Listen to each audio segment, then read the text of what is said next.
être une première partie pentue. Allez, tout de suite de la courbe. On l'a dit, hein, c'est vraiment un mix entre le géant pour la technicité, la vitesse de la descente.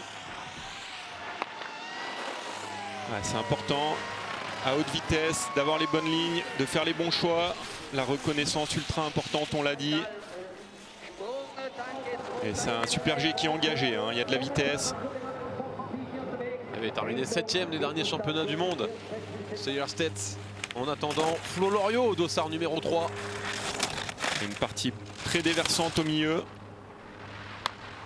Et il y a de la place, hein, par moment. Ça va être important de remplir les espaces, prendre un maximum de vitesse. Ça veut dire quoi, qu'on est sur un super G plus direct aujourd'hui? On est sur un super G rapide, très typé descente.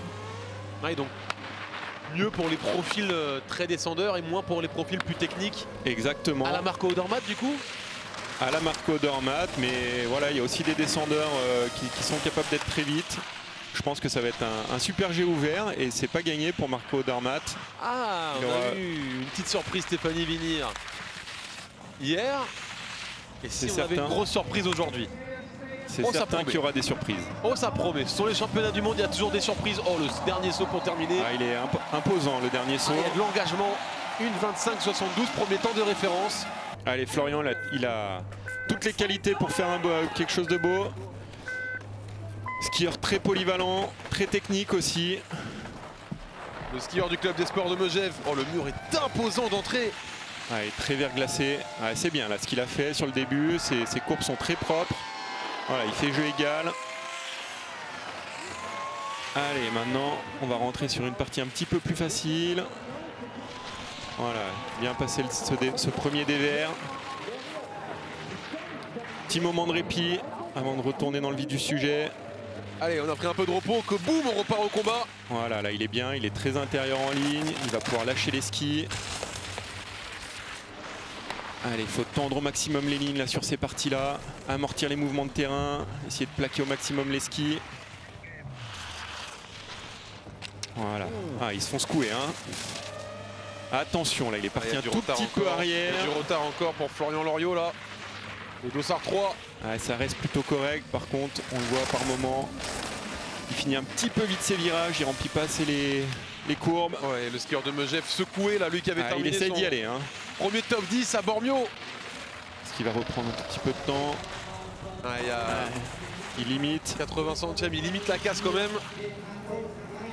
Pour l'instant, on est sur le deuxième temps. Ouh là là là là. Ouais, il est compliqué. Et derrière, ça va être le deuxième temps à 1,02 d'un Adrian Seyerstedt.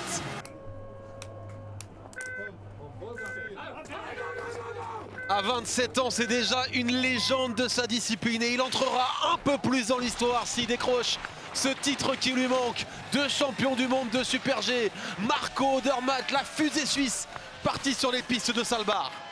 Et tout de suite, 25 centièmes d'avance. C'est là où il peut faire les différences par rapport à ses meilleurs concurrents. Et on voit, hein, c'est ultra propre sur la taille de son ski. Il n'y a pas de fumée. Ça se passe bien jusque là, mais attention, hein, il peut se passer beaucoup de choses dans ce Super G. Oh là là là là là là, il est en train de découper la piste. Ça, c'est un homme qui est au rendez-vous. Ça, c'est quelqu'un qui sait répondre présent à la pression. Et on voit, hein, il a une aisance technique. C'est trop facile. Il travaille bien les mouvements. Il stabilise son avance. On va re-rentrer de nouveau sur des courbes à tailler un petit peu plus. Légèrement large là, mais ça s'enchaîne bien. On va voir le prochain intermédiaire. Marco Odermatt, 76 centièmes, il est en train de donner le tournis à tout le monde. Et on voit, hein, il est toujours vraiment sur l'avant de ses skis. Le gros saut, pas de problème pour lui. Il est allé loin dans les étoiles, Marco Odermatt. Et il frappe très fort. 15 d'avance, doigt levé vers le ciel. Il tutoie le soleil, Marco Odermatt, c'est une légende. Oh, il a marqué un très gros coup sur cette piste qu'il a découpé de A à Z. Champion, bonhomme.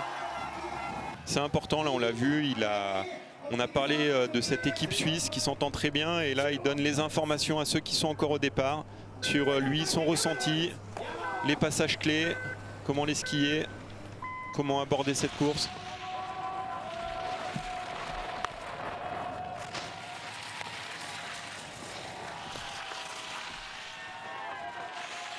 Ouais, toute petite faute là sur le pied gauche avant. On le voit, hein, limite sur les équilibrations par moment.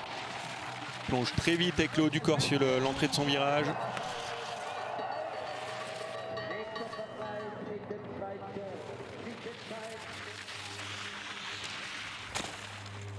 Voilà, là c'est la bonne ligne, comme Marco Odermatt.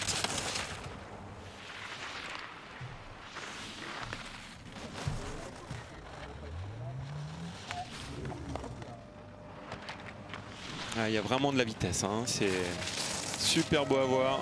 Ouais, lui qui a été deuxième à Kitzbühel en janvier dernier, Raphaël Haser.